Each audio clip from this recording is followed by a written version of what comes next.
So our goal is to predict areas that will be developed in the future and are currently undeveloped. And our research area is the Durham-Raleigh area, also known as the Research Triangle in North Carolina. So how do we do that? We take this Tri-City area in North Carolina, which is 80 miles times 50 miles, and we divide it in tiny little raster cells, areas like a checkerboard. Each of the raster cells is 30 meters by 30 meters. That's about 30 yards by 30 yards.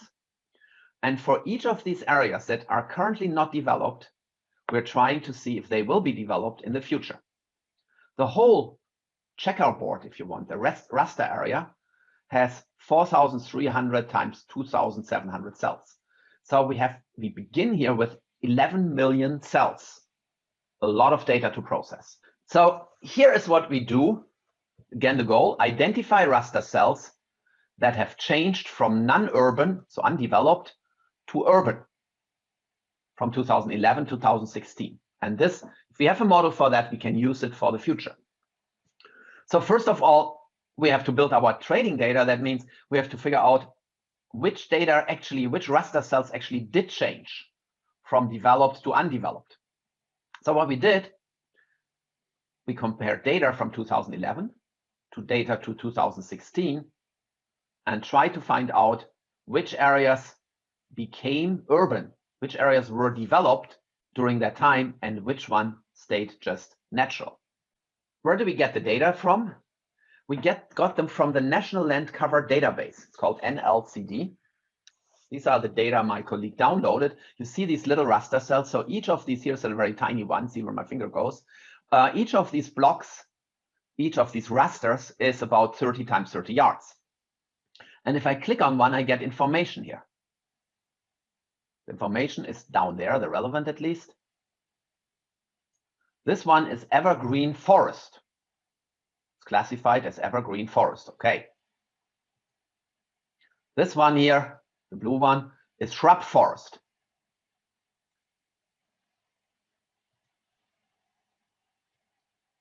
Woody wetlands. I think you get the idea here. What we did is, or what my colleague did, here are all these categories: open water, barren land, herbaceous, shrub, mixed forest, and so on and so on. And he classified them as either developed, that would be developed open space, developed medium intensity, developed this, and all other ones were categorized as undeveloped. So we're going from about 16 different categories to 2 different categories. Now we compare 2011 and 2016. And there are basically 4 things that can happen. Something that was developed in 2011 was still developed in 2016. That would be true for all the cities, for all the suburbs. And it is true for about 1.7 million raster cells. These are the ones we're interested here. These are the undeveloped ones. They were 2011, they were nature, but 2016, they were developed. That is true for about 10,000 of our raster cells. And then we have here cells that changed from developed to undeveloped, very few ones. I mean, that would be something like you have a factory area or so, and it is returned back to nature. Obviously, that doesn't happen too often, and we're not interested in this one. But we're interested in this one. These are the undeveloped ones in 2011 that still were undeveloped in 2016, about 8.9 million records. So this one we're not interested, because these are areas that were already developed in 2011. We're not interested in the ones where a factory or some other development turns into nature. We are interested in these 2 categories. So at the end, after we filter out these 2 categories, we end up with about 9 million records. And we call these ones, the 4-1 became urban, yes, because it was undeveloped 2011 and it was developed 2016, so it became urban. And then this one will be classified as became urban no, because it was undeveloped in 2011, it still was undeveloped in 2016. The last thing we have to do is we have to collect data that potentially explain development. And again, this was all done with GIS. And here are the variables we consider. For example, drive time to a major city. I mean, if you're closer to a major city, it is more likely that something that is not developed will become developed. Predicted population growth, we recorded that, but we didn't use it. Highway distance, obviously something that is not too far away from a highway has a better chance to be developed. The same is true, even stronger for road. It's more or less unlikely that you have an area that is in the middle of nature, is not even connected by roads and highways yet, and the next road and highway is far away, that becomes developed. Airport distance, that's something that people like. They don't want to travel too far to the airport. Obviously, you want to stay away from flood zones. And the distance to protected areas is something positive. People like to be somewhere where there is nice nature not far away. So how did we do that? It's an empty map of our research area. And what is the airport distance? These were the data we calculated. So what we did is for each of, or my colleague did, for each of these 10 million raster cells, he calculated what would be the distance to the airport. Here's color coded. The airport is here in the middle. So the yellow area is closer. The orange area is still close. This area is a little further away. This is far away, and this is far away. So this is for each of the raster cells. Now we have the distance to the airport. What is the distance to highways? Well, here are the highways in the middle of these green yellow areas. And you can see for each pixel how far it is away from the highway. And if I zoom in, you will be able to see that these are pixels. See? These are all my raster cells, and the color code says how far are they away from the highway.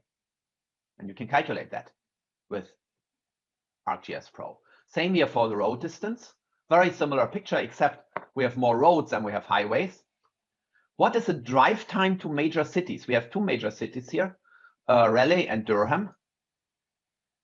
And here we can see these are the drive times to major cities. Because these are drive times, it's not that smooth, because if you live very close to a street or to a highway, you might have a shorter drive time, even if compared if you're closer, if you're further away from it.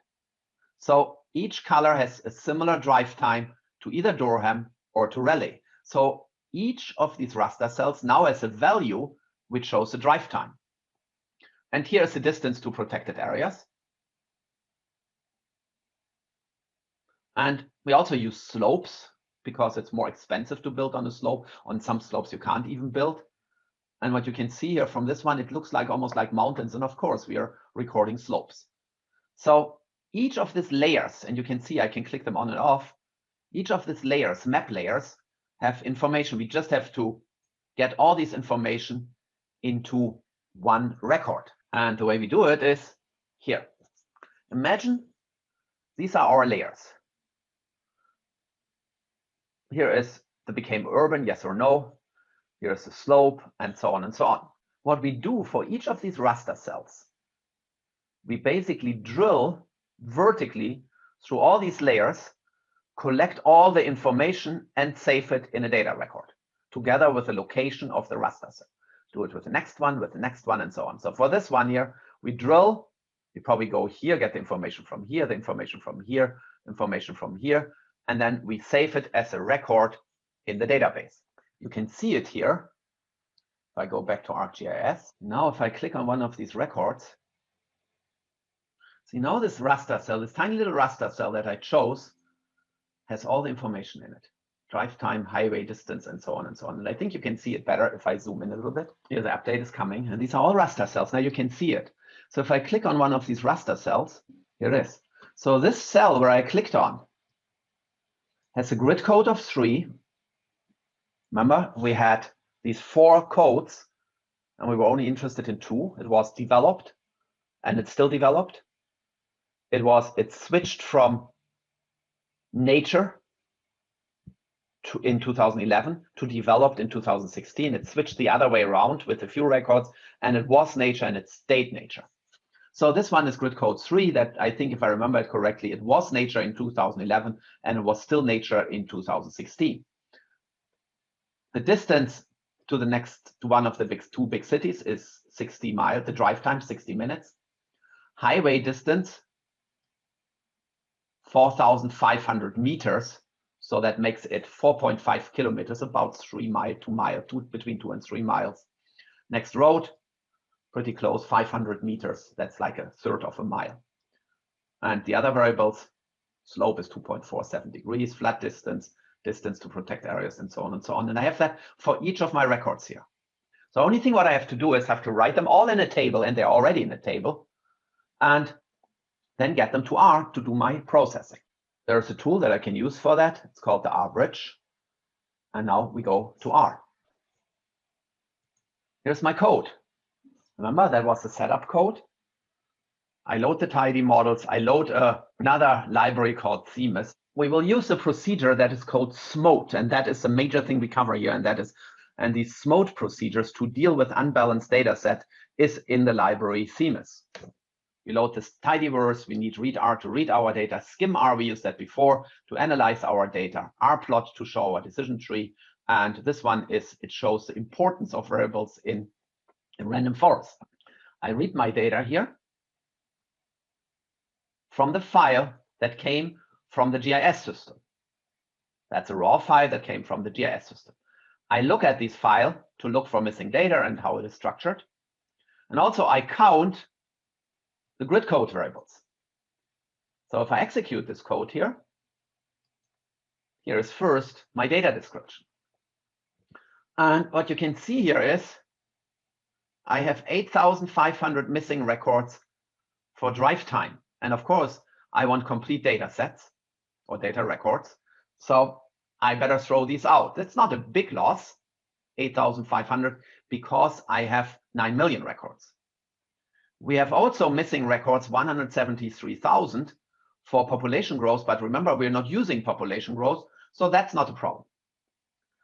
How is our grid code built up?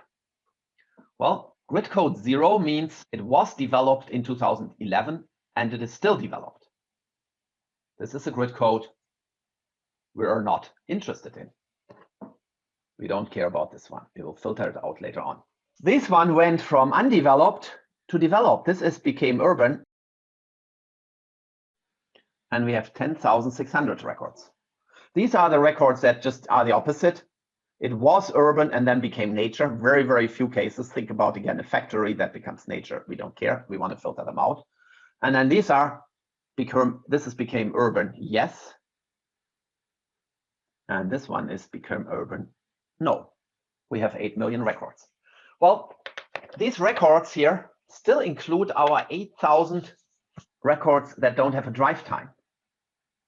We have to cross our fingers that these records are not here. Because if they are here, we would lose 8,000 records from 10,000. You will later see we don't have this problem. We clean up our data set and we use a recipe. First thing is we determine which variable we want to use. At the beginning, we want to use grid code, drive time, highway distance, road distance, slope, flood distance, distance to protected areas, and the data come from the data set from GIS development. Then we pipe the next command and we filter. Because remember, we only wanted to have this one and these records, but not this and this. So we want the grid code 1 and the grid code 3. That is actually happening here.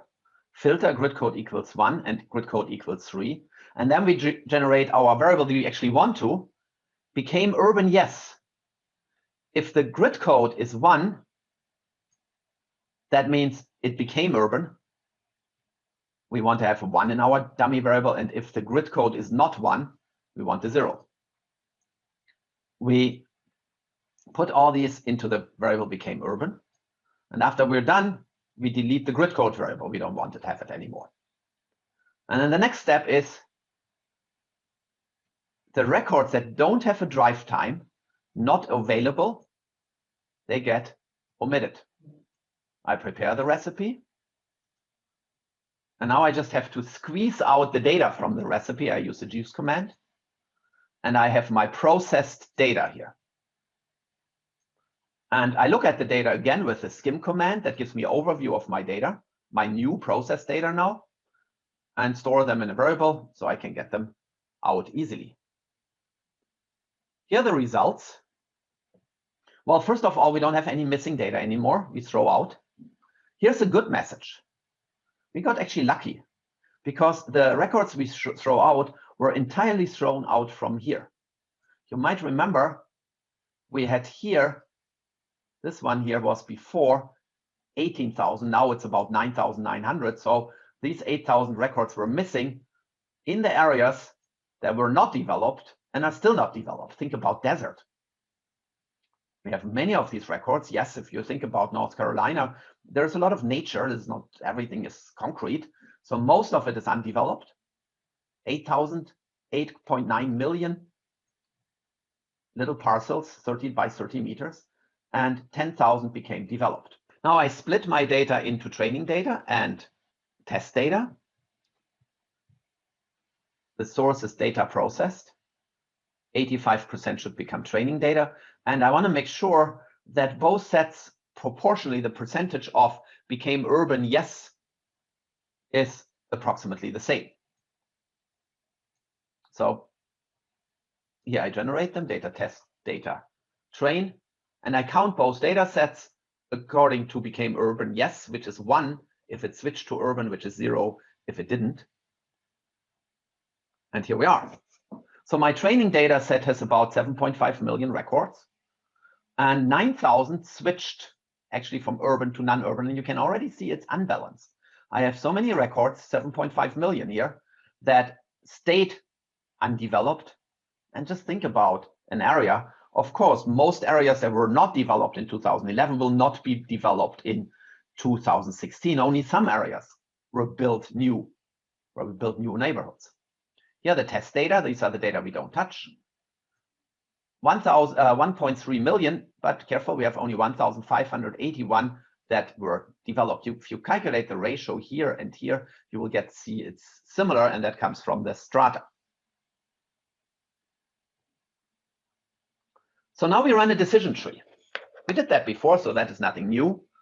Model decision tree, that's where we save the results. The command is decision tree. It's a classification problem. That's why mode equals classification. The engine, the package we use is called rpart.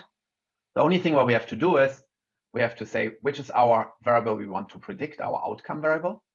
Became urban, either yes or no. And we use all the records in the data set because the data set is already filtered. And of course, we use the training data to train the model. We can generate a confusion matrix from the model after it has been established. The model would go here, predict using the model, but use a new data set, test data. Now we have the prediction. We bind the columns from the predictions to the one from the test data set. This is the variable where the true variable is in. And then we generate a confusion matrix. The truth is in became urban yes, and the estimate is in dot predicted class, which came from the model. We summarize them and let's see how well we did. So first the results from the decision tree. Looks kind of odd. It's a very simple decision tree, to put it mildly. Let's try to interpret it. Has only one bin. 100% of the data are in this bin. They're all predicted as undeveloped. And the probability to being developed from this bin here, so the mix of developed and undeveloped records that ended up in this bin is almost 0% was developed. Yeah, if you put all the variables in that bin, remember we had only so few variables, that makes sense. Now I do a mistake that is often done in machine learning and a lot of statistics. This looks more than strange. And that should be an alarm bell. And if such an alarm bell rings, you should figure out why is that. What is often done is, let's first look at the results. Here's a confusion matrix. Hey, and it's great. Look, from the records that did not get developed, became urban was 0, all of them were correctly predicted. None of them was falsely predicted. Well, from the ones who were developed, we have just the opposite. 1,500 were wrongly predicted, and 0 was correctly predicted, but there are only so few. So what's the accuracy? 99%. What is true in life is also true in machine learning. If things are too good, if they look too good to be true, there is something wrong with them. And we can see it here already. Also, our sensitivity, our positive class, which is the first class in the confusion matrix, so the ones that did not change from nature to developed, is 100%. Great. But the other class, the prediction precision, is 0. So we were always wrong. How can that be? I can show this to you if I make my own prediction. Call that Carsten's naive prognosis. And indeed, it is called naive prognosis because what I do something very simple here.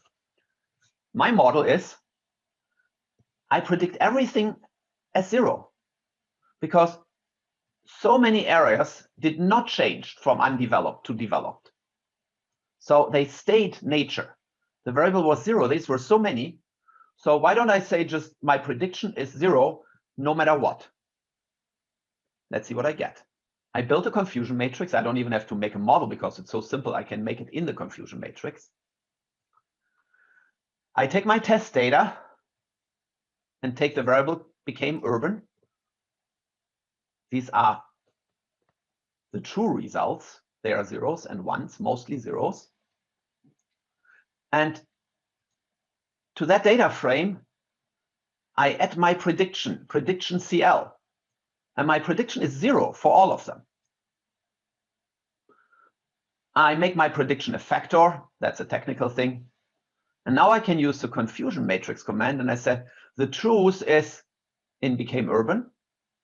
And the estimate, my naive estimate, which is always 0, very, very simple estimate, is in the variable prediction CL. And then I can show my naive prognosis here. And of course, all the 0s I get right because I always predict 0s. And all the ones that changed, I get wrong. That is not a good idea. I mean, I want to distinguish between if a data set or an area switched from developed to undeveloped. If I just get one group right and the other group totally wrong, no matter what my accuracy is, this is not a good model. And the accuracy is great because look, these are the ones I got right, 1.3 million. If I divide this by the complete number of records, I get indeed the same accuracy than my decision tree because the decision tree did exactly that one.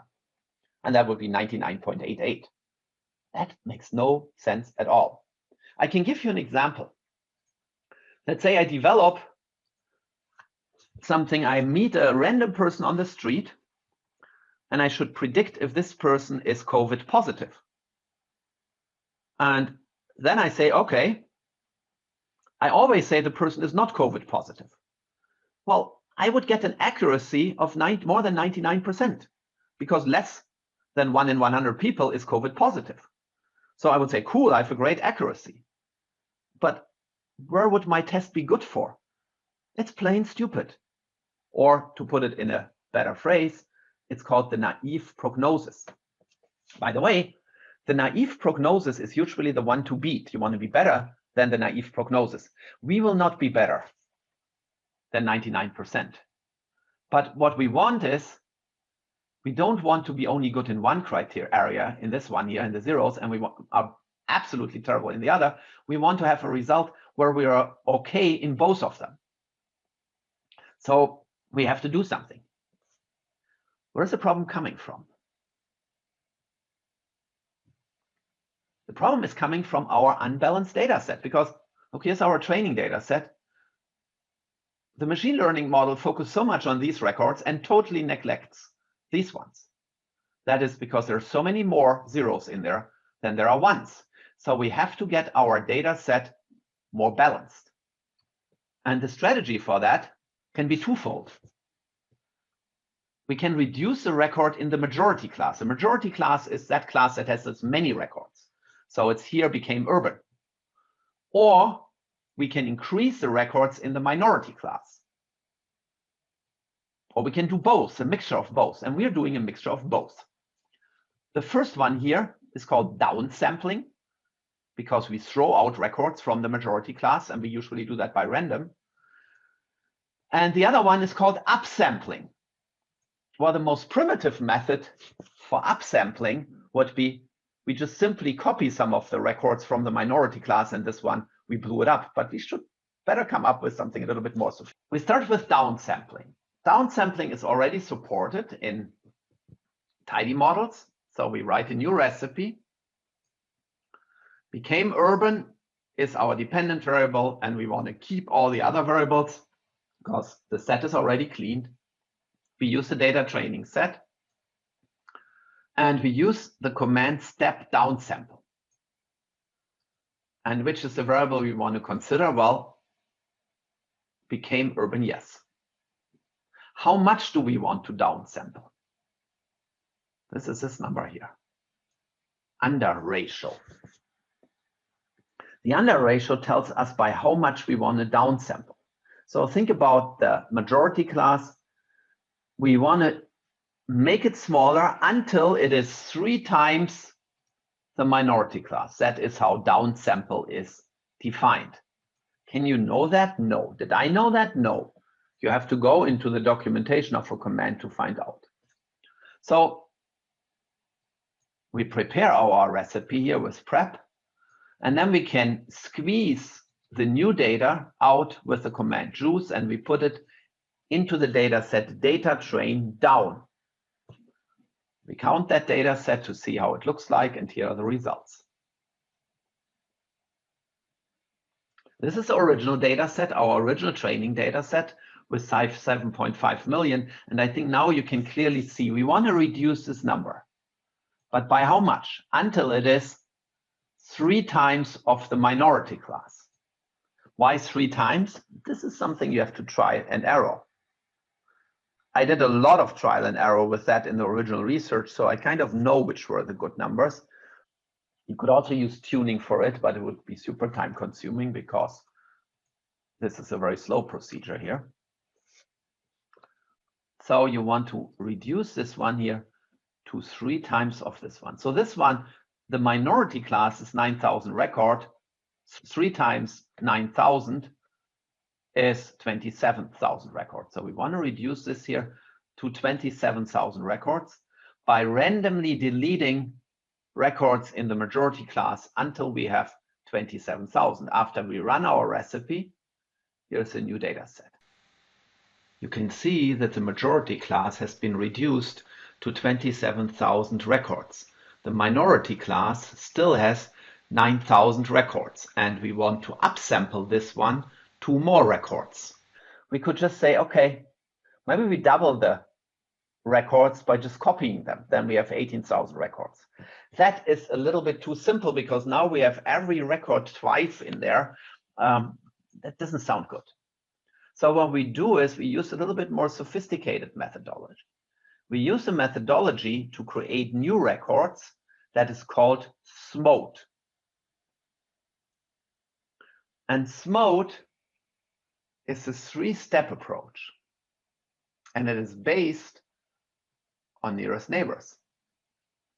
So we take a record from the minority class, the first one maybe.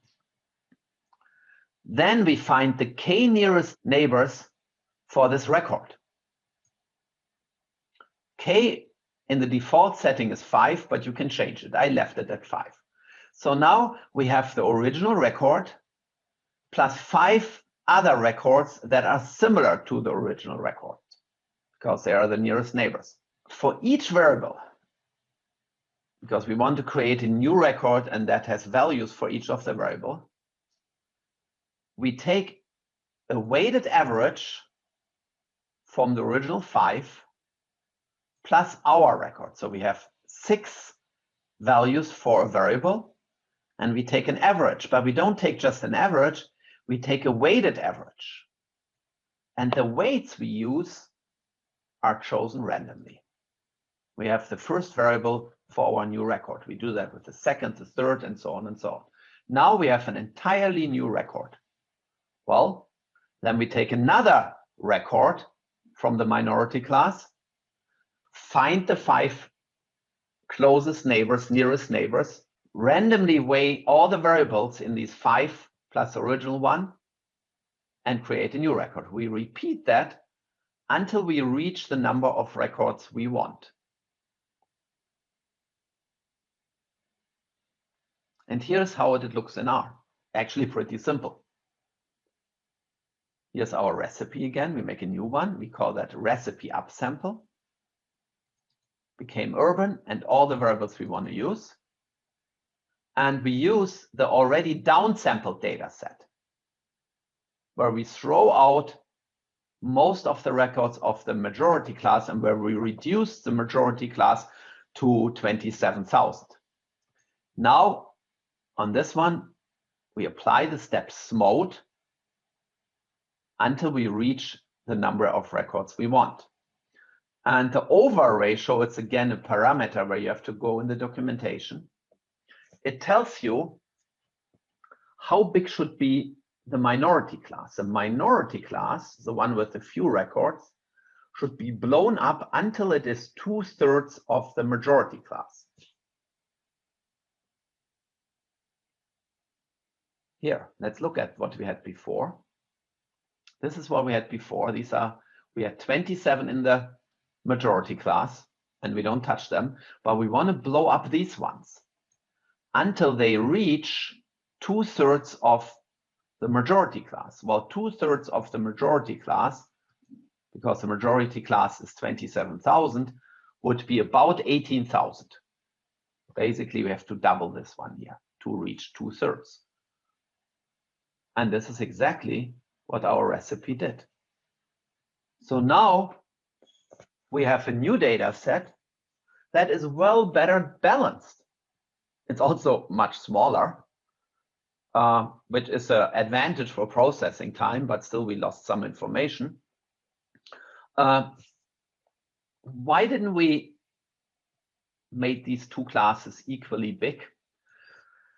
Well, in reality, they are not equally big, so we want to keep something from the majority class. So the majority class should be still a little bigger than the minority class, but not that outrageously bigger. That's why we usually, you can do that, but usually we would not make them equally big.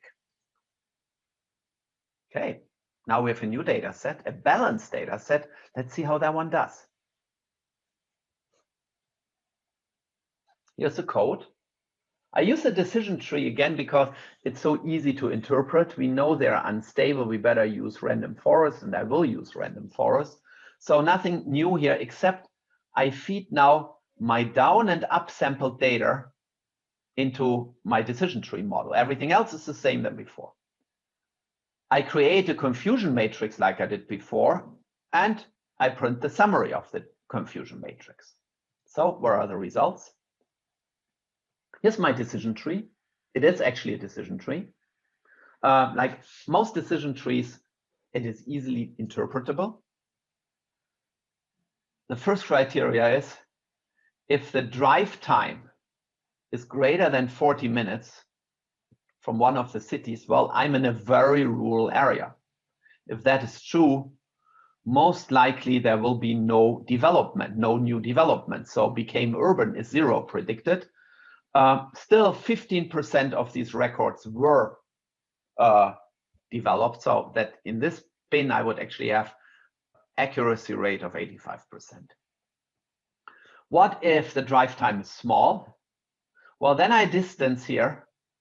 If the road distance is bigger than about a mile to the next road, I still say undeveloped. If it's less than a mile to the next road, 1,600 meters would be a mile. And if I'm not close to a flood zone, I say this is a good candidate to be predicted, chances to be developed. this is a good candidate to be developed. Chances for become urban to be 1 is 75%, and 39% of the records end up here. What's the accuracy? Pretty good. Again, for the minority class, and be careful, this is a test data set. The test data set was never up or down sampled. So our test data set still has lots of variables that became not urban, lots of areas that became not urban. And the prediction is pretty good. 1.1 million were predicted correctly, and only about 200,000 were predicted wrongly. From the ones that were developed, we can see 1,100 areas that were developed were predicted correctly, and only 454 were predicted incorrectly. So let's look at the results here. We have an overall accuracy of 83. For the undeveloped ones that stayed undeveloped, our accuracy was also 83. For the ones that got developed, we still have an accuracy of about 70%. But again, a decision tree is prone to instability. We want to use random forest. So we generate a random forest model here. We did that before. The command is random forest. It's a classification problem, so mode equals classification. Then we have the pipe operator. We connect which package are we using. We're using random forest. An alternative would be the ranger package. They're almost the same. And the fit command tells us again, what is the variable we want to predict? Our outcome variable, separated with the tilde symbol from the variables we are using to predict. And we use this shortcut here. Dot means use all the variables from the data set, obviously, except this one here. And the data set we're using is our up and down sampled data set. Same one we used before. We create our confusion matrix like before, except we use now the model random forest. And we look at the confusion matrix. And we do one thing that we haven't done before. We want to find out which variables are the most important ones. This is called the variable importance plot. And before we even look at it, a word of caution. It is very, very difficult from most machine learning modules to find out what is the role of certain variables. It is kind of a black box approach. I mean, imagine we have, for a random forest model, we have between 200 or 500 different trees in there. And you saw how we interpreted these trees. You cannot interpret them automatically, at least not very reliable. So this one is a methodology to find out about variable importance, but take it with a big grain of salt because it is not very reliable. Okay, let's look at the results. They look actually even better, especially when it comes to the class 1 here, the things that changed, 1,385. And here's our accuracy. The accuracy overall is 93%. That is pretty good. Mostly comes from the area that were undeveloped, but you can see this specificity is also 87%. So the second class here in our matrix, the 1 class, these are the areas that became developed, were predicted with 87% accuracy. That is pretty good. And now let's look at our variable importance diagram. Here it is. Distance to protected area seems to be the most important one.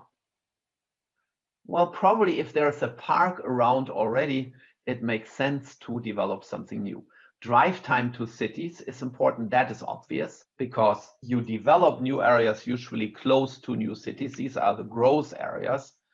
Highway distance, if I'm too far away from the highway, chances that something gets developed is small. Road distance, same thing. Flood distance and slopes are not as important. Again, take these with a big grain of salt.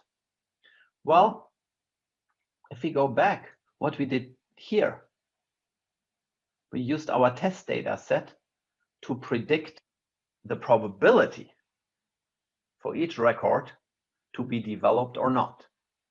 What if we don't use the test data set?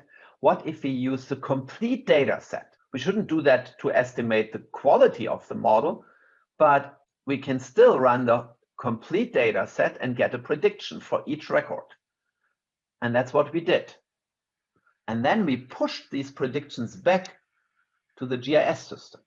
Now for each little raster cell, we have a prediction between 0% and 100%, or between 0 and 1, that this raster cell became urban. And we can go to the GIS. So red means there is a chance for development. So let's zoom in here. In this area, there seems to be a chance for development.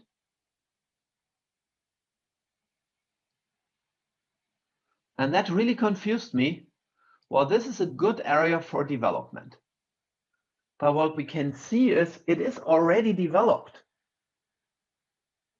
Of course, because our predictions are based from 2011 to 2016, but our map, our satellite map from Google or from Esri is from 2020. So in this case, our predictions became actually true. This is already predicted as being developed. And this area here, you can see this is an area where the model predicts there's a good likelihood for development.